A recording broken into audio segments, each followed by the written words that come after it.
Okay, welcome back to another contextualized reading.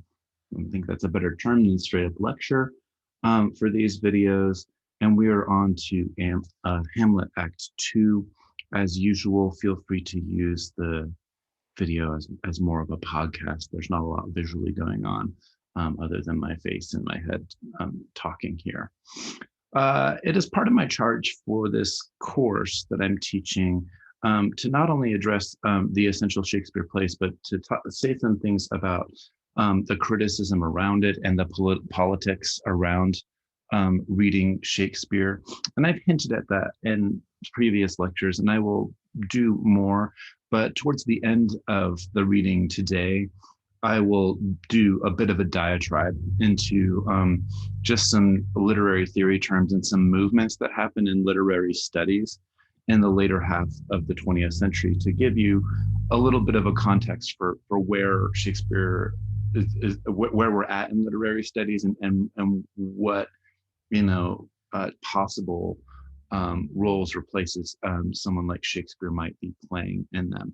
So at one point, it will cease to feel like this is about Hamlet for a little bit. And so just forewarning, if that's boring to you, then you have the control to shut me off whenever you want. So let's dig into the text here. We begin Act 2 back in Polonius's apartment. And I think this is significant in Hamlet that we see a lot of Polonius's apartment. We see it as a kind of contrast to the stateroom or to the court. And Polonius is talking to Reynaldo, perhaps another person as well.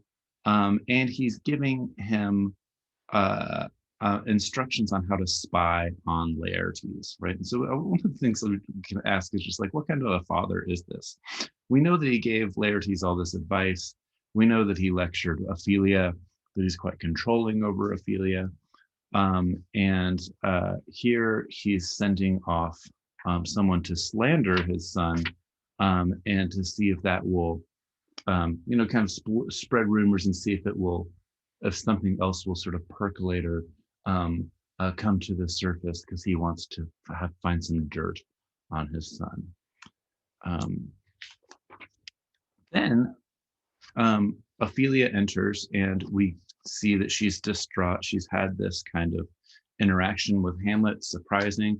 He's scared her and she says, "My lord, as I was sewing in my chamber, Lord Hamlet with his doublet all unbraced, no hat upon his head, no stockings, his stockings fouled, ungartered and down given to his ankle, pale as his shirt, at his knees knocking together, and with a look so piteous and purport, as if it had been loosed out of hell, to speak of horrors, he comes before me. Mad for thy love?" Polonius says. "My lord, I do not know, but truly I do fear it." "What said he?" says Polonius, and then he took me by the wrist and held me hard, and then goes he to the length of all his arm, and with his other hand, thus o'er his brow, he falls to such perusal of my face as it would draw it, as he would draw it, right? Long stayed he so, at last a little shaking of mine arm, and thrice his head thus waving up and down, he raised his sigh so piteous and profound that it did seem to shatter all his bulk and end his being. That done, he lets me go, and with his head over his shoulder turned, he seemed to find his way without his eyes, for out of doors he went without their help, and to the last bended their light on me. So there's this, we get this performance of Shakespeare, of Hamlet that has no words, but lots and lots of gesture, right? Which gives us all sorts of fodder for inserting that action into a stage scene, even though it's not said in the director's notes or anything like that for the play. And so Polonius immediately, as with most things in this play, he relates it all back to his own self. He's a very narcissistic character. And he knows that he's forbidden Ophelia to speak to Hamlet, and he thinks that it's actually his command to Ophelia to do this thing that has caused Hamlet to go mad.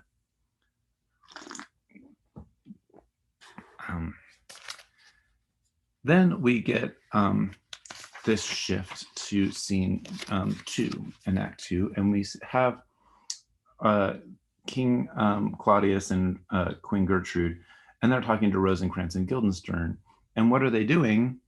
They're employing them to go spy on Hamlet. So there's a kind of mirror or a doubling going on here as well.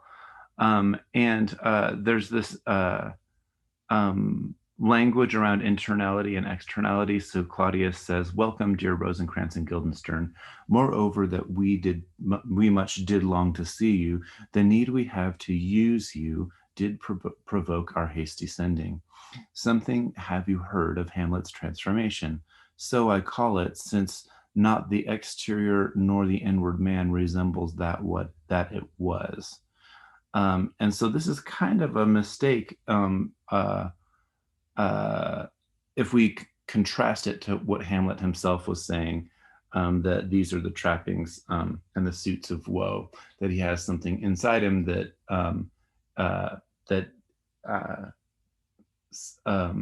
exceeds what can be shown, that passes show, right? What should it be more than his father's death, that thus hath put him in so much of from the understanding of himself I cannot dream of? Which we know that he can dream of more than this. But I entreat you both that, being of so young days brought up with him, and since so neighbored to his youth and humor, that you vouchsafe your rest here in our court some little time, so by your companies to draw him on to pleasures, and to gather so much as from occasions you may glean, whether aught to us unknown afflicts him thus, that opened lies within our remedy. Figure out, try and cheer him up, figure out what's really going on with him, and let us know, so that we can do something about it. And then there's this famous, as the queen comes in, she says, "Good gentlemen." And there's commonly, and when the play is put on, there's some confusion about who Rosencrantz and Guildenstern are, like which one is which. And this introduces that idea of interchangeability, right? That I talked about in my A Midsummer Night's Dream lectures. If comedy is about substitution and interchangeability, tragedy is generally about some sort of singularity. Now, that doesn't mean that there aren't all sorts of doublings and foil characters that help us see the predicament of the protagonist in a tragedy, right? So we get this again around lines 33-ish. The king says, "Thanks, Rosencrantz and gentle Guildenstern." The queen, "Thanks, Guildenstern and gentle Rosencrantz." Right. So people, that's just a common trope or a common, not trope, but a common way of staging things when the play is put on. Over around line 50-ish, Polonius has come and said that the ambassadors from Norway have come back, right? And they're joyfully returned. "Thou still hast been the father of good news," says the king. "Have I, my lord? Assure you, my good liege, I hold my duty as I hold my soul, both to my God and to my gracious king. And I do think, or else this brain of mine hunts not the trail of policy so sure as it hath used to do, that I have found the very cause of Hamlet's lunacy."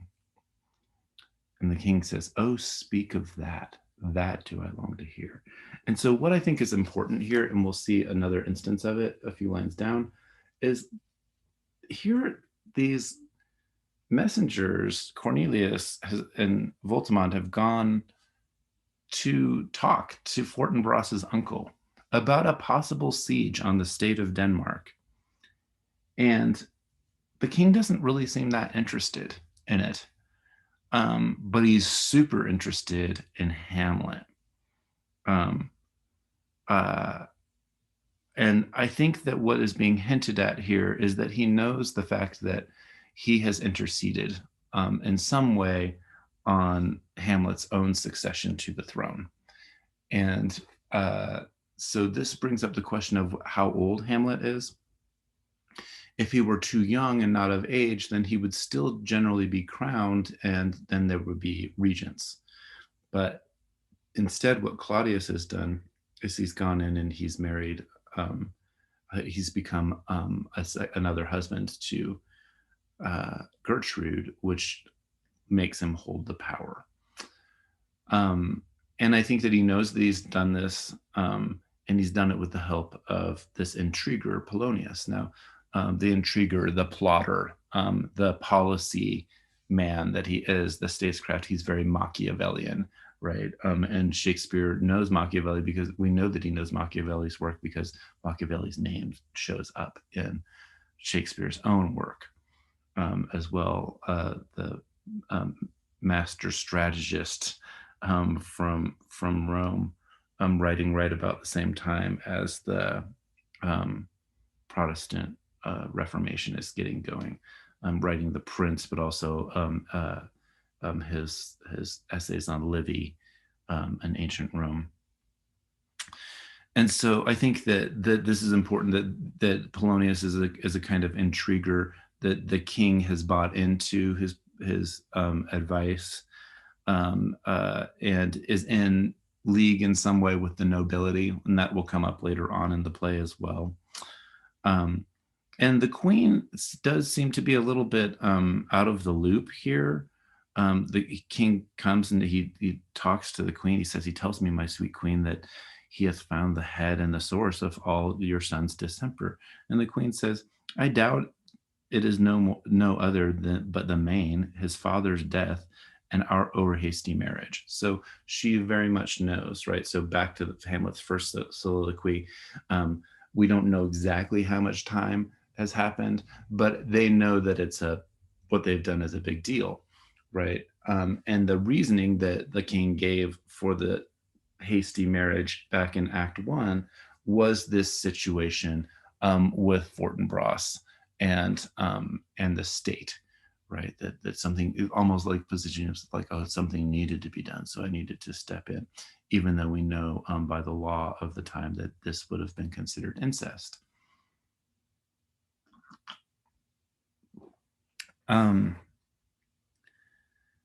So here comes Voltimand and Cornelius, and they Polonius has said, let's hear their news first. And they give the news, and they give a letter to the king. And this is another, just to like accentuate my point here. They give the king a letter that it might please you to give quiet pass through your dominions for his enterprise on such regards of safety and allowances therein are set down. The king says, "It likes us well, and at our more considered time we'll read it, answer and think upon this business." And it's like, I mean, I don't know, call me crazy, but it seems like a pretty important kind of state business that's just, oh well, we'll deal with that later. I want to hear about what's going on with Hamlet, right? And so maybe this speaks to Hamlet, not so much like on the one hand you could say Claudius is neglecting the state, but I think on the other hand, Claudius maybe knows that if Hamlet knows something that he ought not know, that Hamlet is the bigger threat to Claudius, perhaps, than Fortinbras. I don't know, speculation, of course, but there does seem to be some delay in the matters of state going on here. Polonius says the business is well ended, and then we get this really interesting language from Polonius. My liege and madman, my liege and madam, sorry, to expostulate what majesty should be, what duty is, why day is day, night night, and time is time, were nothing but to waste night, day, and time Therefore, since brevity is the soul of wit, and tediousness the limbs of outward flourishes, I will be brief. Your noble son is mad. Mad I call it, for to define true madness, what is it but to be nothing else but mad? But let that go. And we get this kind of circular language going on with Polonius. And I think this is a big contrast between the kind of intriguer that Polonius is and the kind of intriguer that Hamlet is. So why do I call Hamlet an intriguer? But they're both doing these kinds of stage plots, these kinds of stage directions. Polonius does it with real people, such as Reynaldo, who he sent to spy on Laertes. Hamlet, we know right away, is a master of words, a master of oratory. He's a scholar and he's been studying. We know this from the puns, the double entendres that he's been laying out. And Polonius, his language in contrast, has these kind of rhetorical figurines, sometimes isocolon is coming up, these paralleled phrasings, but there's a kind of circular nature to them. They don't sort of advance upon anything, so that they just kind of create like ornate decoration. And the queen has picked up on this, and she says, more matter with less art. Just tell me what's going on, right? And Polonius, madam, I swear I used no art at all, which is just one of the most hypocritical lines in the play. That he is mad, 'tis true, 'tis pity, and pity 'tis true, a foolish figure, but farewell for it, I will use no art. Mad let us grant him then, and now remains that we find out the cause of this effect, or rather say the cause of this defect. For this effect defective comes by cause, thus it remains, and the remainder thus perpend. And this is like what the hell? He's just this like swirling going on. And then he gets to the point. I have a daughter, have while she is mine. And so this possessive relationship. So think back to A Midsummer Night's Dream, right? We have this father-daughter relationship, and there's something to be said about Shakespeare, even if I jump forward to The Tempest, which we're going to be reading in a few weeks. Shakespeare is fascinated with the relationships that children might have to their parents. And we see a great deal of them, fathers and sons, but we also see fathers and daughters. And that could be a theme for a paper throughout the summer course that I'm teaching for those of you writing research papers. We know that in the biography of Shakespeare's life, that he leaves most of his estate to one of his daughters, and he almost completely cuts out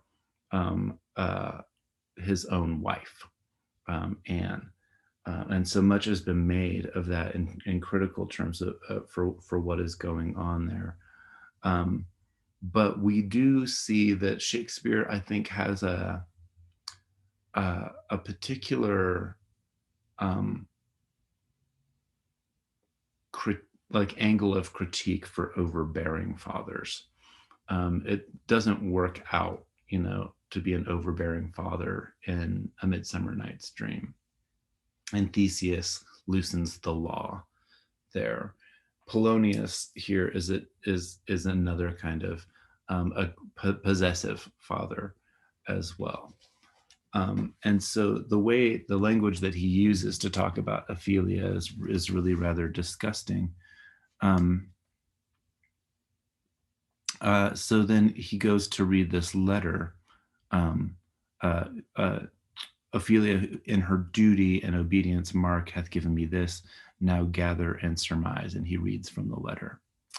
To the celestial and my soul's idol, the most beautified Ophelia, That's an ill phrase, a vile phrase. Beautified is a vile phrase, but you shall hear it. So he's like already kind of stepping in, and he's censoring or editing Hamlet's letter to Ophelia. These in her excellent white bosom, these, etc. And so he says that they're going to hear it, but then he doesn't, like, the language is getting a little bit sexual here, and then he kind of cuts off. And the queen breaks in. Came this from Hamlet to her? Good madam, stay a while. I will be faithful. And he reads the letter. We don't know if he's even reading all of the letter, but he reads this.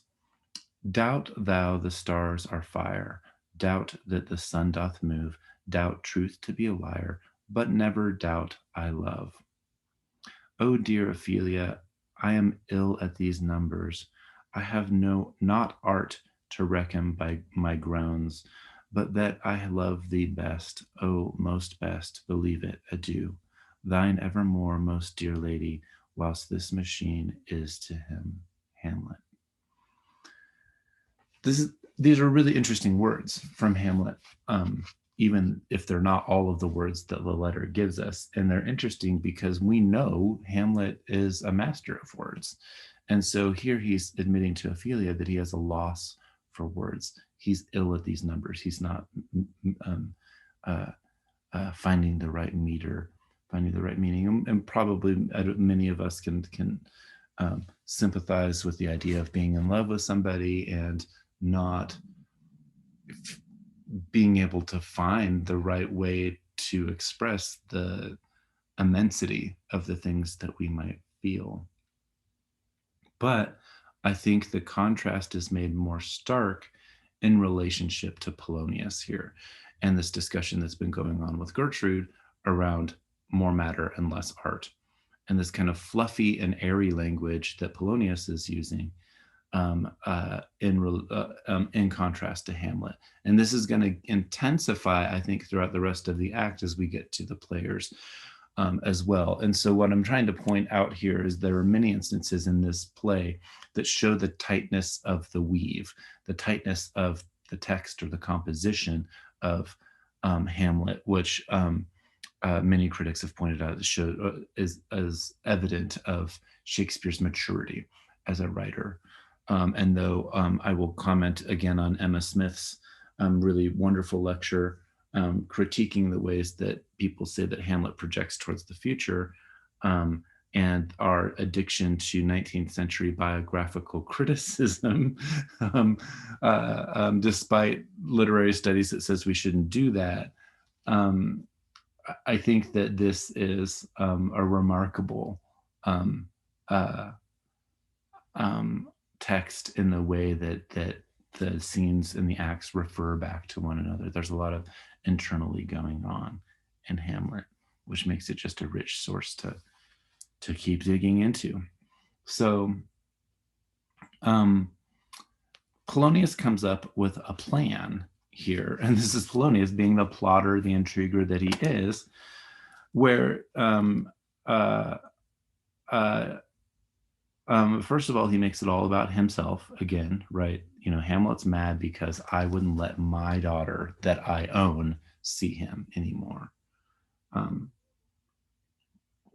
he misdiagnoses Hamlet's melancholy over here in lines maybe 140 to 150, where he uses the language that seems to come again. It resonates well with what Thomas Nash has said in Terrors of the Night. But because he's mislocated and misconstrued what Hamlet is upset about, thinking he's only upset about Ophelia, he misdiagnoses him here. So I told my daughter, Lord Hamlet is a prince out of thy star. This must not be. And then I precepts gave her that she should lock herself from his resort, admit no messengers, give no tokens, which done she took the fruits of my advice, and he, repulsed, a short tale to make, fell into a sadness, then into a fast, then into a watch, thence into a weakness, thence into a lightness. And by this declension, into the madness wherein he raves, and all we mourn for. So that's the misdiagnosis of melancholy alone here.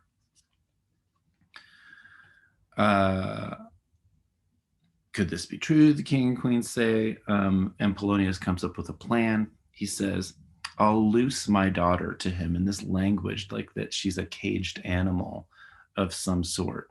Puts him into this kind of pimpish type of position. I'll loose my daughter to him. Be you and I behind an arras then. So we're gonna be the spies here as well. So it's just like spying upon spying happening in the play.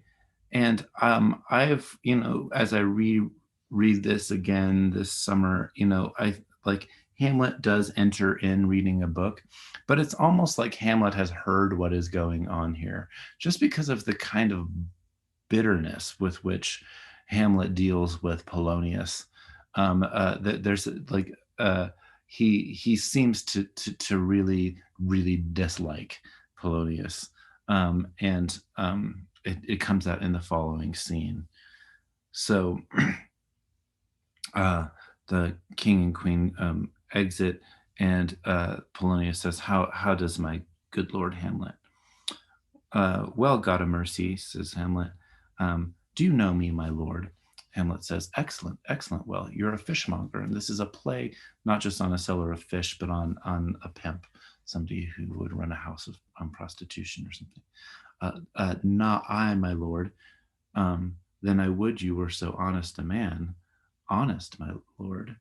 I, sir, to be honest, as this world goes, is to be one man picked out of 10,000. That's very true, my lord. For if the sun breed maggots in a dead dog, being a good kissing carrion, have you a daughter?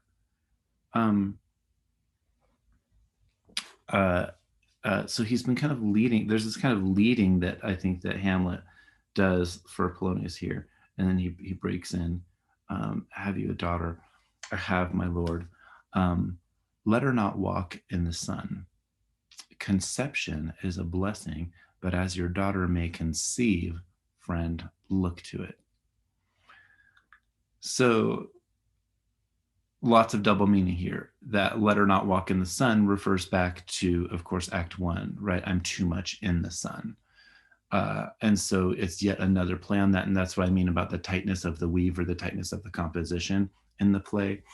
And then conception, he's playing on the thinking, but also obviously getting pregnant and hinting at the fact that Ophelia may have already lost her virginity. And Polonius keeps saying this, like it's still harping on my daughter, right?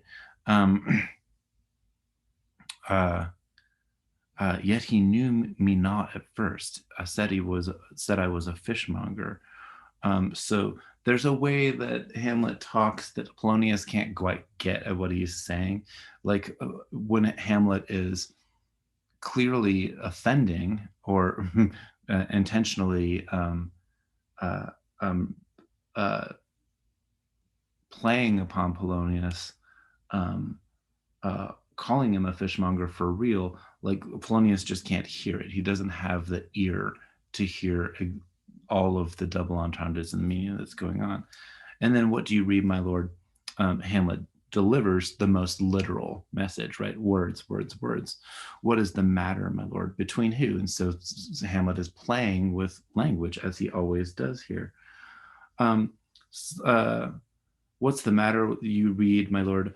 Slanders, sir, for the satirical rogue says that old men have gray beards, that their faces are wrinkled, their eyes purging thick amber and plum tree gum, and that they have a plentiful lack of wit, together with the most weak hams. All which, sir, though I most powerfully and potently believe, yet I hold it not honesty to have it thus set down. For you yourself, sir, shall grow old as I am, if, like a crab, you could go backward. Right? And so there's this like cryptic kind of language. But we start playing on Polonius's age, and the fact that he's aged, that he's old, got this gray beard, and all of these things that happen with age, he doesn't seem to have gotten any wiser, or smarter. Um, uh, um, uh, will you walk out of the air, my lord? And Hamlet says again, into my grave, right? So the kind of command between literal and figurative language that Shakespeare has here is really oppressive, but it eludes Polonius. He just can't he can't see it, and so he's confused. He starts talking to the audience. We have these asides. Indeed, that's out of the air. How pregnant sometimes his replies are. Um, so that there is a level of being able to get part of what's at work here, but Polonius just can't. He can't figure Hamlet out. We get the entrance here of Rosencrantz and Guildenstern. Polonius leaves for a minute, and Hamlet seems to be happy to see them. He's pretty direct in rebuking Polonius as he leaves. You cannot take anything more than I would like, willing to part with. I want you to leave me alone. Accept my life, accept my life, accept my life. Right.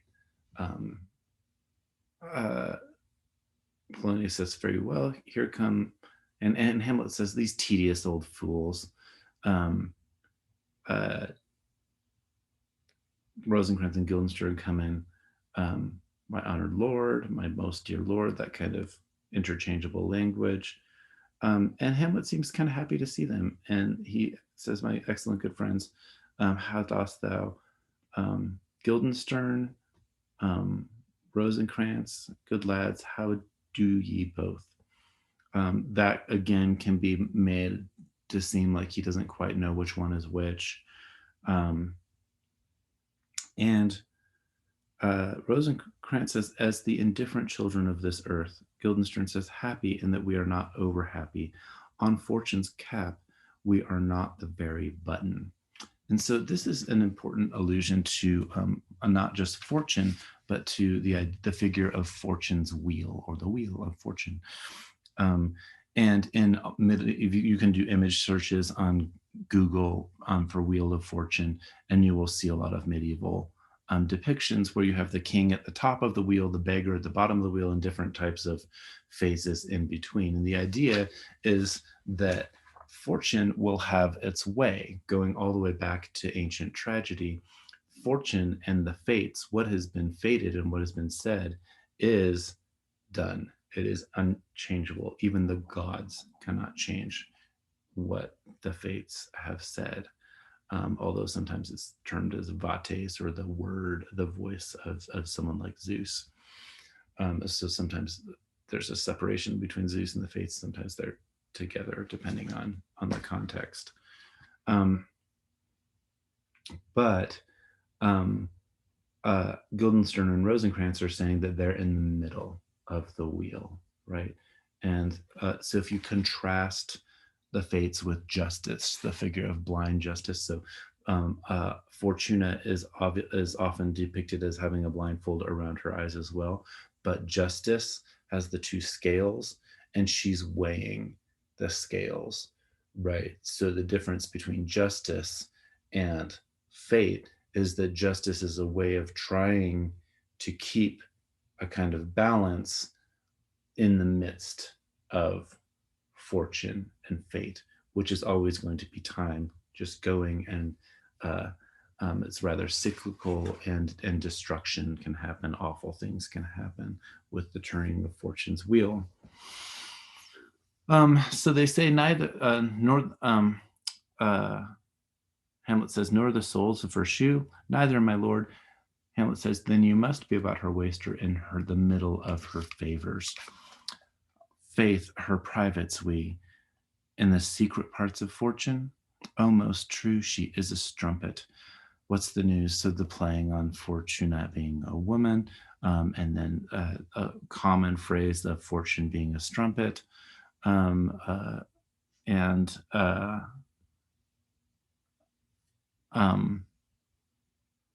well, let me just continue here. Not none, my lord, but that the world's grown honest. Then doomsday is near, says Hamlet. But your news is not true. Let me question more in particular. What have you, my good friends, deserved at the hands of fortune that she sends you to prison hither? We get this diatribe about prison. This is a really remarkable exchange here where we get an externalized view of Hamlet, of how Hamlet sees the world. The world is a prison. Denmark is a dungeon. It's one of the darkest. It's one of the worst places. And there's a kind of counter by Rosencrantz. We think it not so, my lord.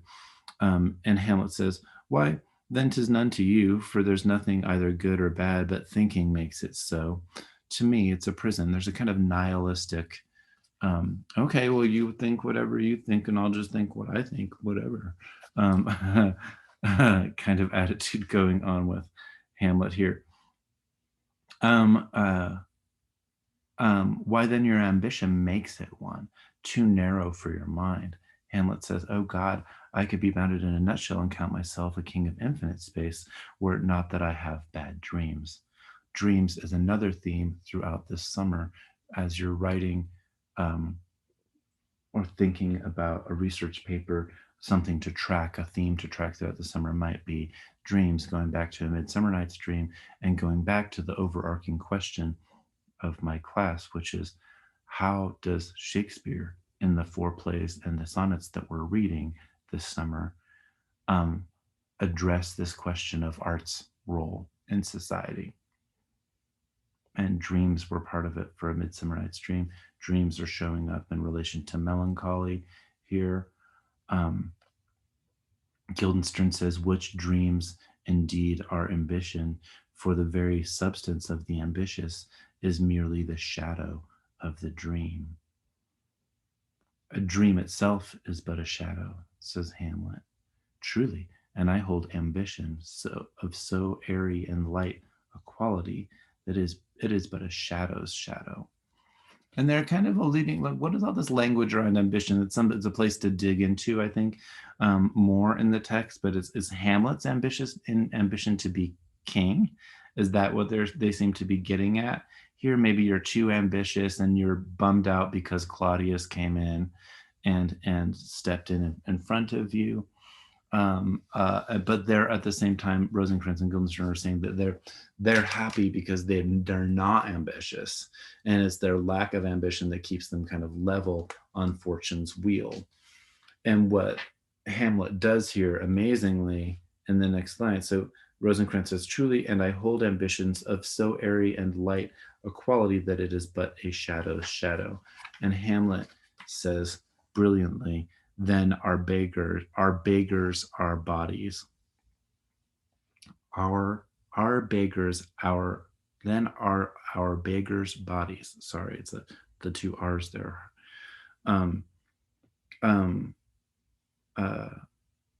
And our monarchs and outstretched heroes, the beggars' shadows.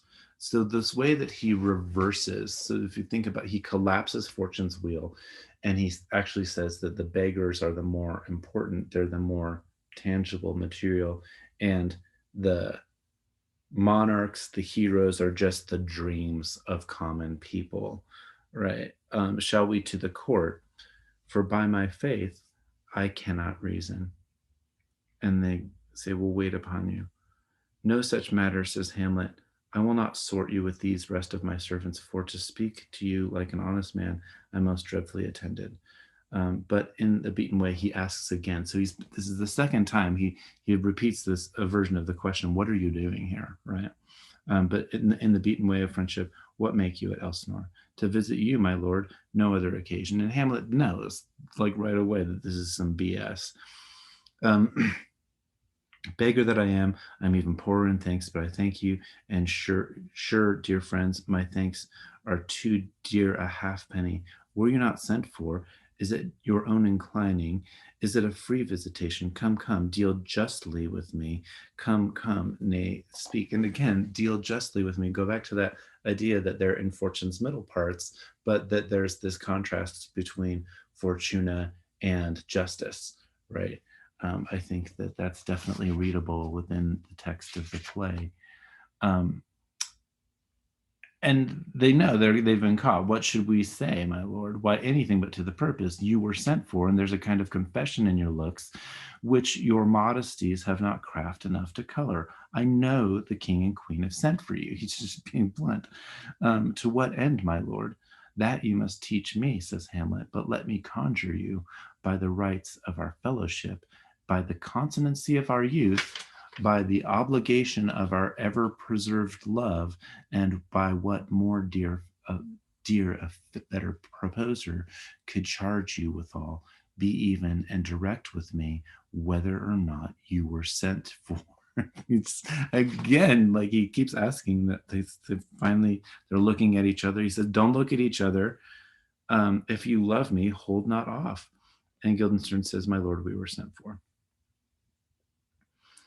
And then Hamlet says, okay, I'm going to tell you why.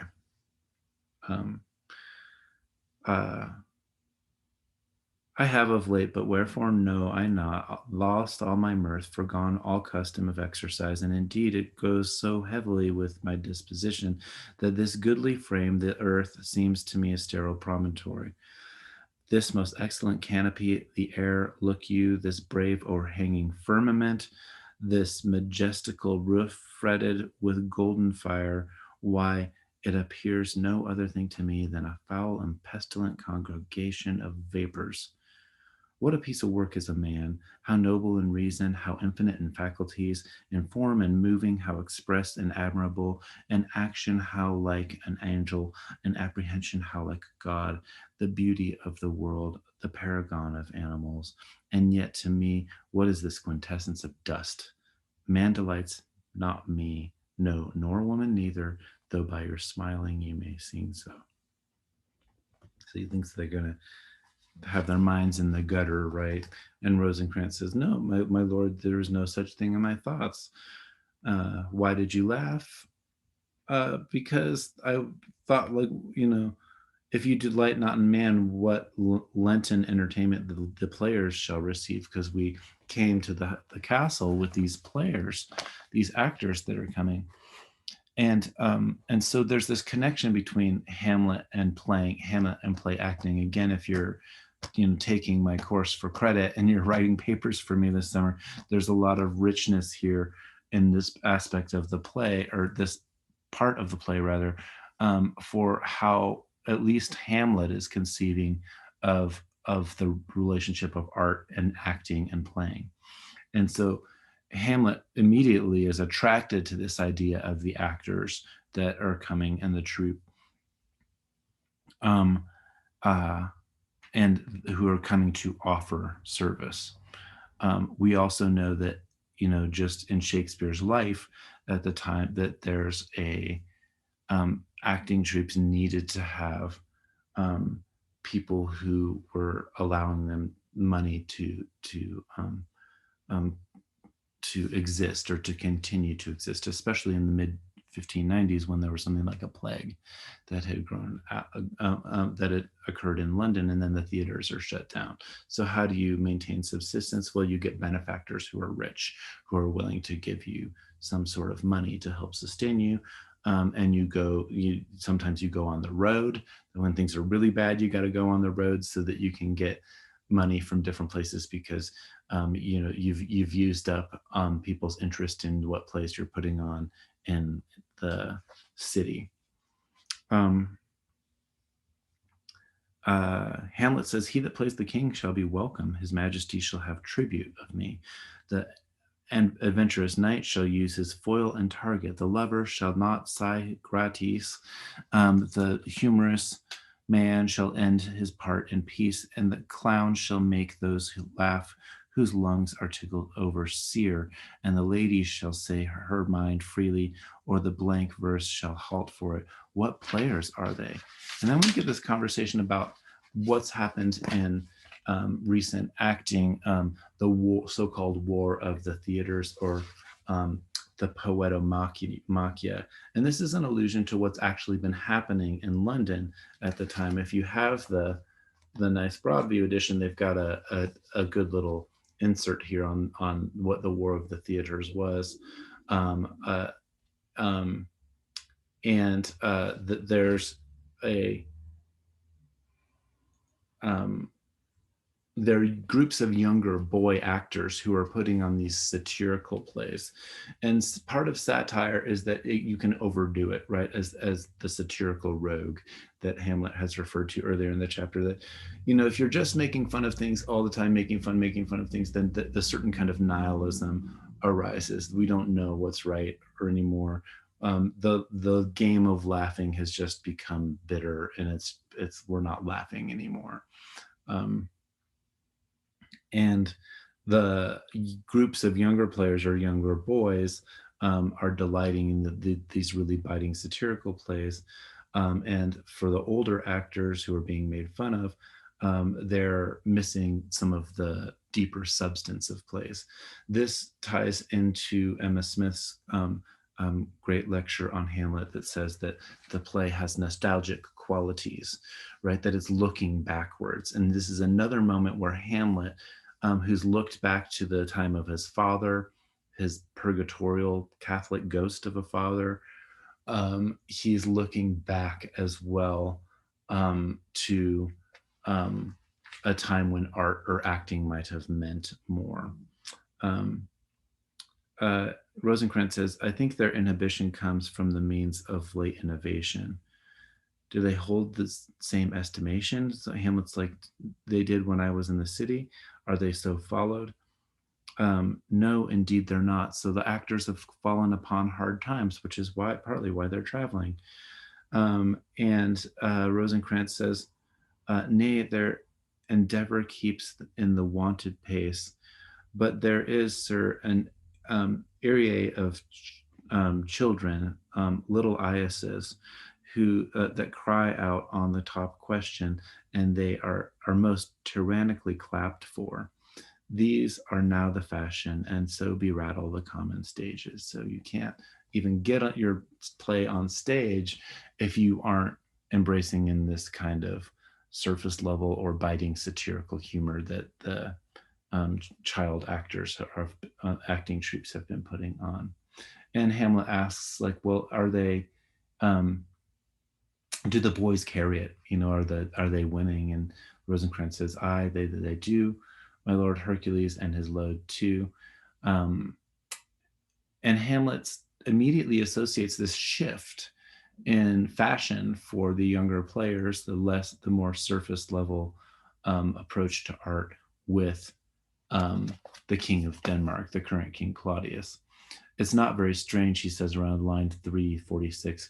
It is not very strange, for my uncle is king of Denmark, and those that would make mouths at him while my father lived give 20, 40, 50, 100 ducats apiece for his picture in little. His blood, there's something in this more than natural if philosophy could find it out. And here then the players come in. So again, that nostalgic looking back towards his father's time, but it gets associated with art as well. And the kind of passing nature of fashion, right? And money too. You know, people will pay all this money for now pictures of my uncle when they wouldn't have cared while my father was king. Hamlet lets us know that he himself is an actor here, and an aspiring playwright and a director as well. So this is where Hamlet is being an intriguer as well, and he does use the mousetrap play to try and trap the king. So there's intriguing going on, there's plotting going on throughout their revenge strategy, or revenge play, right? There's strategy happening, but there's just different people doing it in different ways. Here comes Polonius, and Hamlet is particularly snarky with him.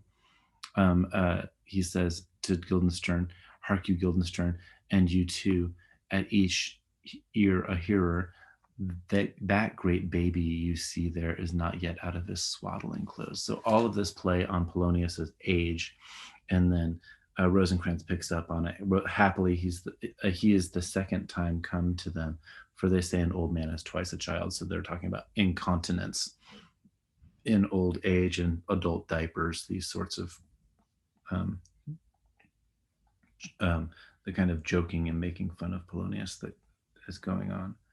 And Hamlet, again, more directly, but through literary allusions, addresses Polonius here through the idea of a sacrificed daughter and this Old Testament judge, Jephthah, judge of Israel, who he associates with Polonius. Um, what a treasure hadst thou? What a treasure had he, my lord. And so Hamlet is saying, no, you're Jephthah. And Polonius can't see it, and so he's saying, are you crazy? I'm not Jephthah, I'm Polonius. Why?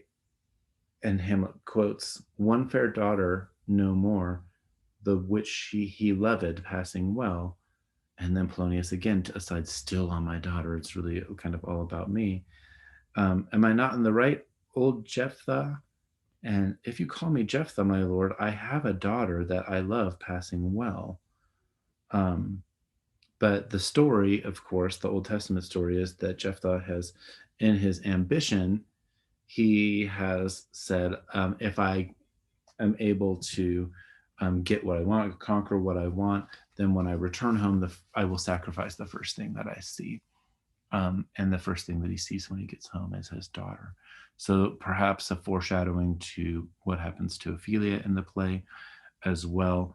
But we also see this continually playing on Polonius, outwitting Polonius, that Hamlet is able to do. Why, says Hamlet, as by lot God wot, or God knows, and then it came to pass as most like it was. The first row of pious chanson will show you more, for look where my abridgment comes. Enter the 5 players, and then we see that Hamlet has a passion for acting, and asks them if they know this particular play that comes up. And he says, I heard thee speak me a speech once, but it was never acted, or if it was, not above once. For the play I remember pleased not the million. 'Twas caviar to the general, something that they can't eat, the general public. But it was as I received it, and others whose judgments in such matters cried in the top of mine, an excellent play, well digested in the scenes, and set down with much modesty and cunning. I remember one said there were no sallets in the lines to make the matter savory, no matter in the phrase that might indict the author of affectation, but called it an honest method, as wholesome as sweet, and by very much more handsome than fine. One speech in it chiefly I loved. 'Twas Aeneas's tale to Dido, and there about it, of it, especially where he speaks of Priam's slaughter. If it live in your memory, begin at this line. And look at how the memory that Hamlet has. It's not just this nostalgia for an earlier time when he heard the play, but he comes down to the lines themselves. We also get a lot, if you're writing a paper on this, like we get a lot of indirect attention to what a really good play is. What is good might be caviar to the public, the general public, right? And it has this kind of balance to it. It contrasts that back to what they're saying about the satirical plays of the boy troops that are happening in London. So there's a bit of praise going on. He's lifting up the actors, but he's also saying that what he likes and what he finds valuable in terms of art. And he's invoked Aeneas's tale to Dido and the Aeneid itself. So this is, of course, a love that Shakespeare has for Latin poetry, and specifically, and more specifically here to Virgil and the Aeneid. And I'm going to come back to that in just a minute. But in the context of the Aeneid, Aeneas is telling Dido, Queen of Carthage, that about the fall of Troy. And so Hamlet says, can you play this part where it speaks of Priam, who's the king of Troy's slaughter? If it live in your memory, begin at this line. Let me see, let me see. And he's trying to do the rugged Pyrrhus, like Hyrcanian beast. 'Tis not so. It begins with Pyrrhus, the rugged Pyrrhus, whose sable arms, black as his purpose, did the. So look at the way the language changes, by the way, as he he moves from prose, Hamlet moves from prose into verse here. The rugged Pyrrhus, he whose sable arms, black as his purpose, did the night resemble, when he lay couched in the ominous horse, like the Trojan horse, right? He hath now this dread and black complexion smeared with heraldry more dismal. Head to foot now is he total ghouls, horridly tricked, with blood of fathers, mothers, daughters, sons, baked in and pasted with the parching streets that lend a tyrannous and damned light to their vile murders, roasted in wrath and fire, and thus oversized with coagulate gore, with eyes like carbuncles, and the hellish Pyrrhus, old grandsire Priam seeks. So proceed you. This is a lot more than one line. Begin at this line, right? Hamlet gives the context, and we've got a double kind of meaning here. There's one way that we can read Pyrrhus, who is avenging the death of Achilles by slaughtering Priam, the king of Troy. We can read that as a kind of revenge, right? And we know that Hamlet is trying to get revenge on Claudius as well for murdering his father. On the other hand, in the context of Virgil's Aeneid, and this is what I said I would come back to, the speech to Dido, I think, is very pregnant here, to use Polonius's language. In the Aeneid, Aeneas is going to ditch out on Dido. It's a tragic, I think it's book 4, I believe, in the Aeneid. It's one of the most tragic scenes in all of literature or literary history, is this love that the heartbreak that Dido has at Aeneas's hands. So Aeneas is a Trojan who has left, and he's going to found a new place for Troy, and he will end up in Rome. And so the Romans tell themselves this story that they're founded by Trojans who have become refugees of the Trojan War after the Greeks sack the city. And so Aeneas is going to found this. On the trail of Aeneas is the goddess Juno, or Hera in the Greek terms, and she's also the goddess of marriage. And she's after Aeneas for a number of misdeeds, and she's causing disruptions on his journey to try and settle things.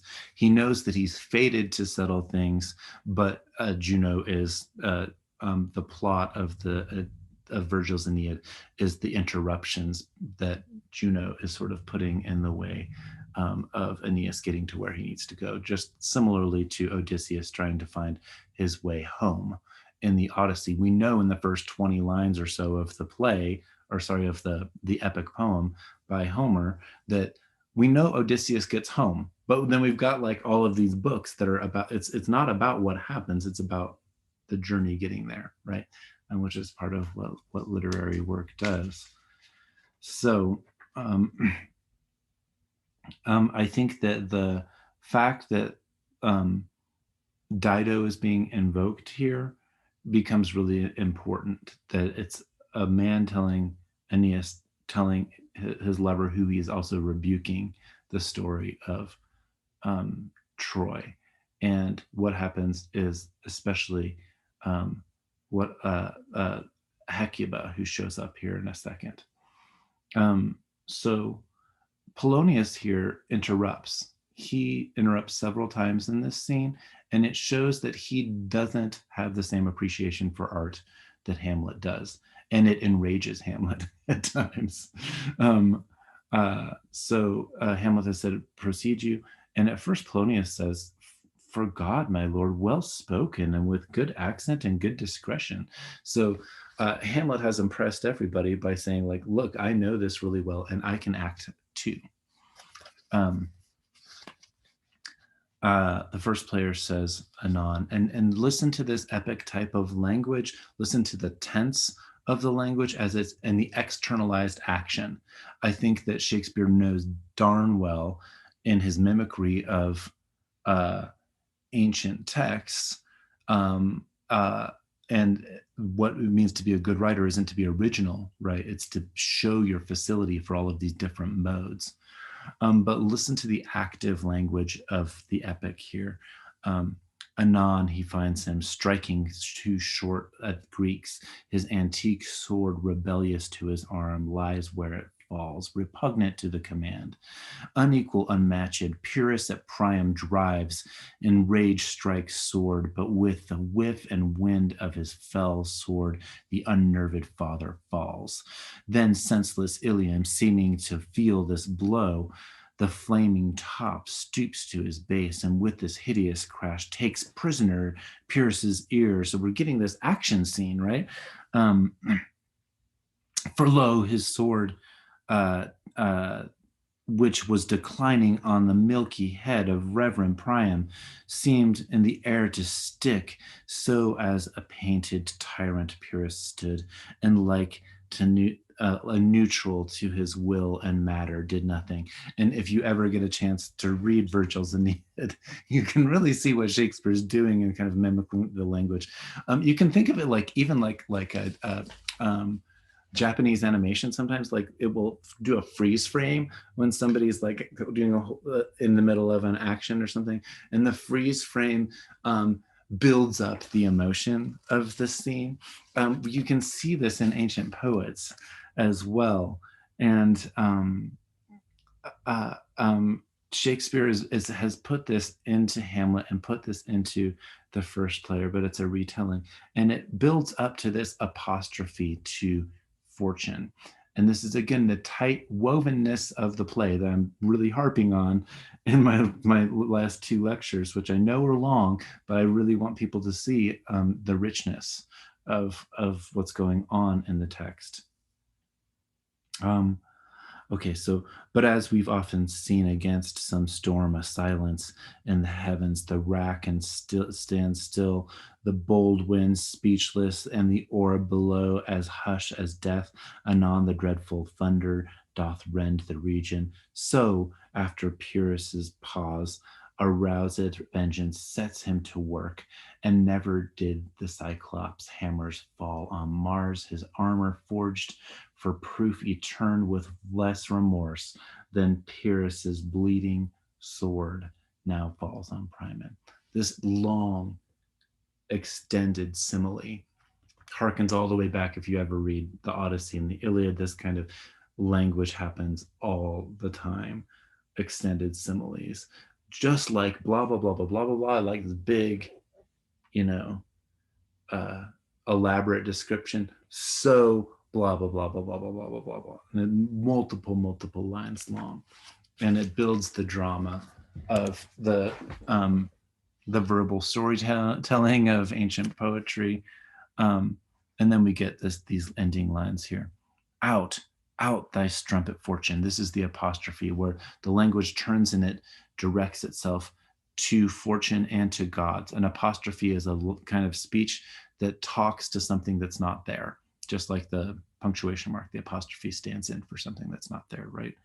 Out, out, thou strumpet fortune, all you gods and general synod, take away her power, break all the spokes and fellies from her wheel, and bowl the round nave down the hill of heaven as low as to the fiends. Now remember back to what I said earlier, where Hamlet had said, had collapsed Fortune's wheel around lines 257, 58 earlier in the scene. And I said that you had to have the figure of Fortune's wheel in the back of your mind there to understand spatially how Rosencrantz and Guildenstern are putting themselves in the middle parts. Now, what does Hamlet do when the players show up? He picks this scene. It could be the scene of revenge, of course, with Pyrrhus going after Priam, but he's already been thinking on Fortune and Fortunate as well, right? And it's when that, that these lines happen, there's a collapsing, like the apostrophe says, all you other gods, break apart Fortune's wheel. We don't need her anymore. She's a strumpet. She's messing up everything. And at that very moment in the play is where Polonius says, this is too long. This is boring.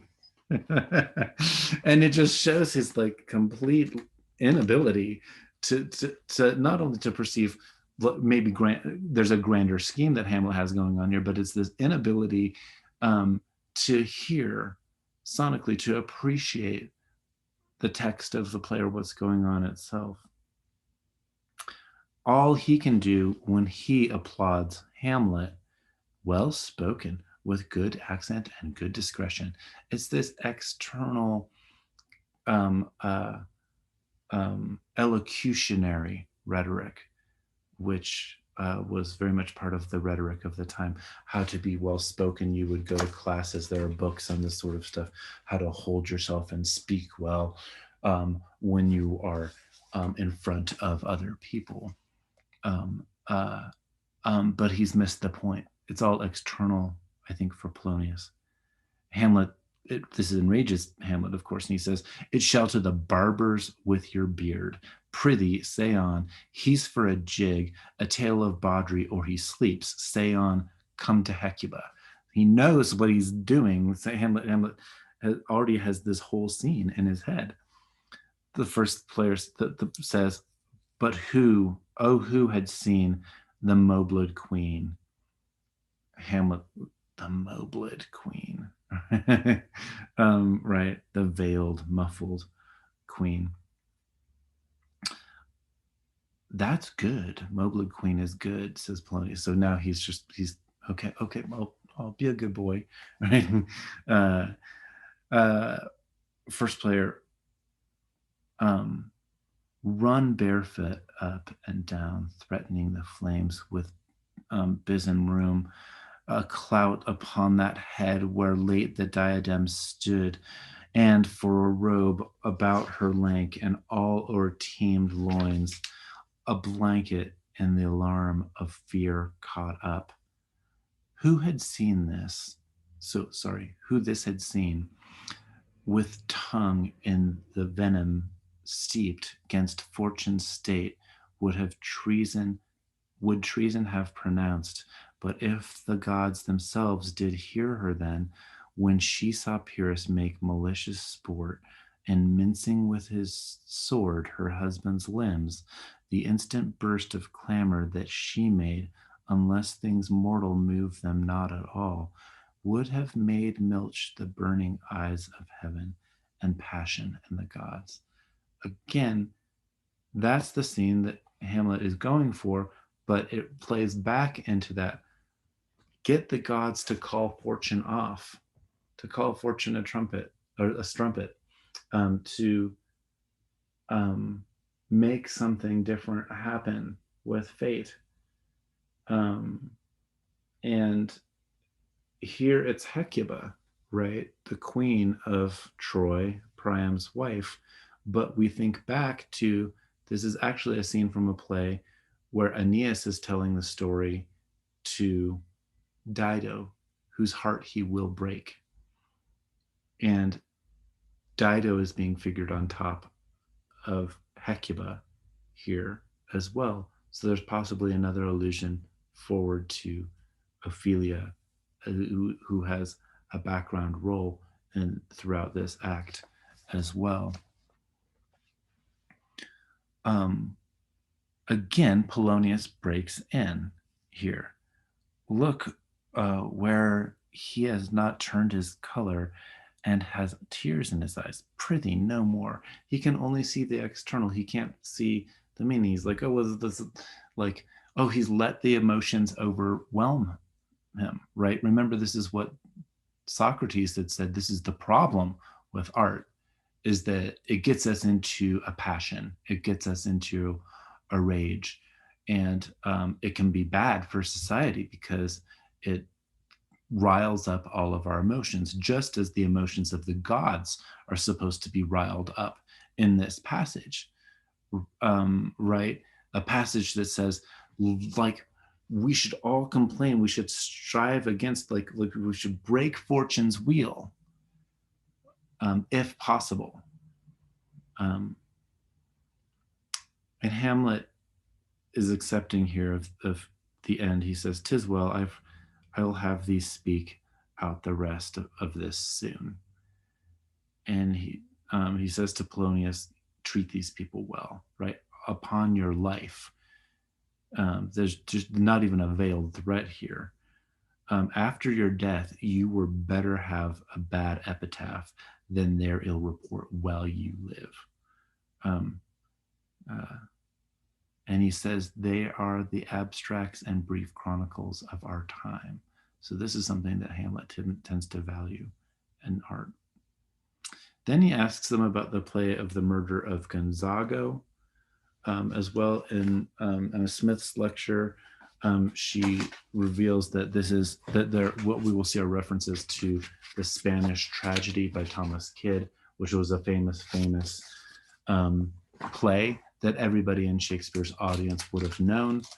Smith alludes to it being like the Star Wars of Hamlet's time, a very popular revenge play. Hamlet asks if they can insert some lines that he's written into the speech, and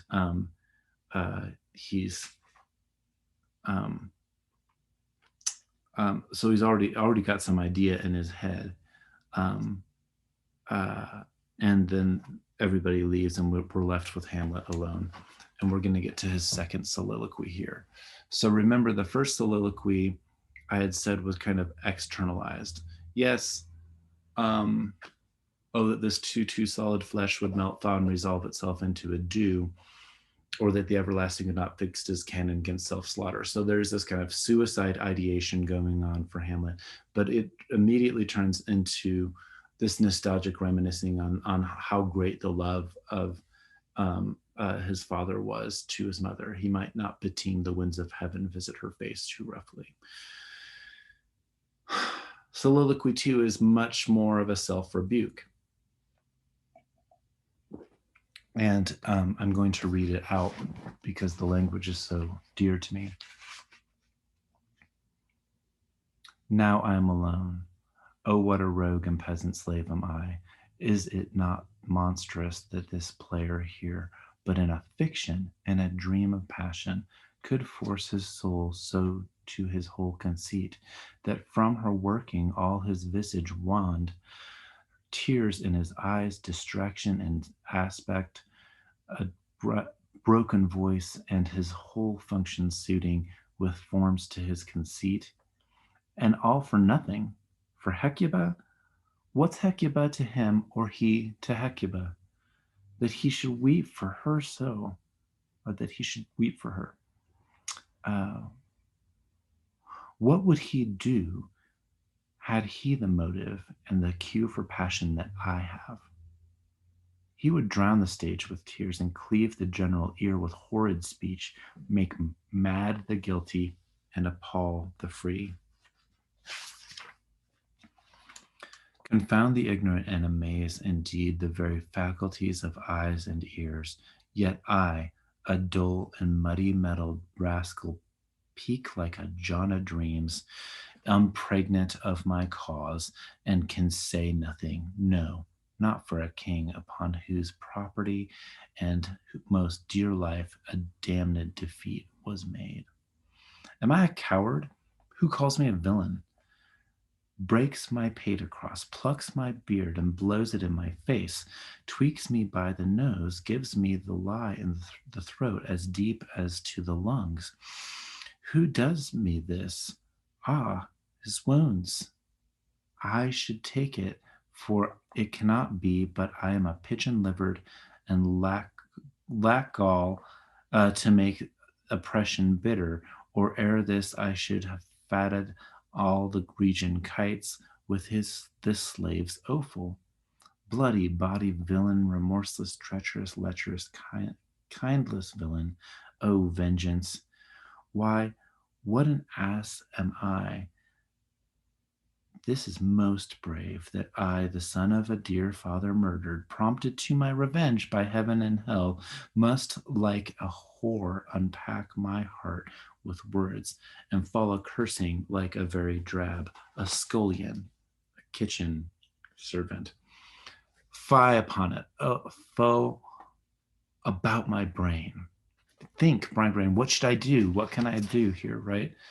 Um, and he says, I've heard that guilty creatures sitting at a play have, by the cunning of the scene, been struck so that this to the soul, that presently they have proclaimed their malefactions. For murder, though it have no tongue, will speak most with most miraculous organ. I'll have these players play something like the murder of my father before mine uncle. I'll observe his looks. I'll tempt him to the quick, if a but blench, I know my course. The spirit that I have seen may be the devil, and the devil hath power to assume a pleasing shape, yea, and perhaps out of my weakness and my melancholy, he is very potent with his such spirits, abuses me to damn me. I'll have grounds more relative than this. The play's the thing wherein I'll catch the conscience of the king. So a lot going on here. First of all of these ideas that he comes up with about catching the conscience of the king have already shown up earlier in the things that he's saying, right? So he seems to be building up to this idea of the mousetrap play. Also, another place, if you're doing more active research on this, to compare a lot of what Hamlet is saying here is coming directly out of Thomas Nash's Terrors of the Nights book, especially this idea of catching someone's conscience, or that, our consciences are so easily pricked by something like a play that we want to confess our sins. Another thing that, of course, if we're thinking about the religious context here, the idea that the ghost might not be actually his father's ghost, but might be the devil dressing in the garb of his father, because Hamlet is sad and he's been prone to melancholy. And that's when the devil will come and prey on you and try and convince you that you need to avenge something, that you need to commit a mortal sin, which would be to kill Claudius. And then the devil will have your soul, will have Hamlet's soul as well. And so Hamlet seems to be thinking, okay, it could be here that this is just the devil and it's not the spirit of my father, which puts him more into the kind of Protestant reading as well. And then, of course, the conscience, right? The internality of conscience as well. I have gone on for a while. This gets us to the end of Act 3. I said I was going to get to some literary theory stuff at the end, but just as a pause for my own voice, I will pick that up again in the contextualized reading for Act 3 at the beginning, and then head into Act 3. So this is plenty for Act 2. We will catch up with you again in another video. Feel free to ask questions. The notes are available for my students in the course module. We will see you soon. Thank you, as always, for your attention and for listening. Have a great day wherever and whenever you are.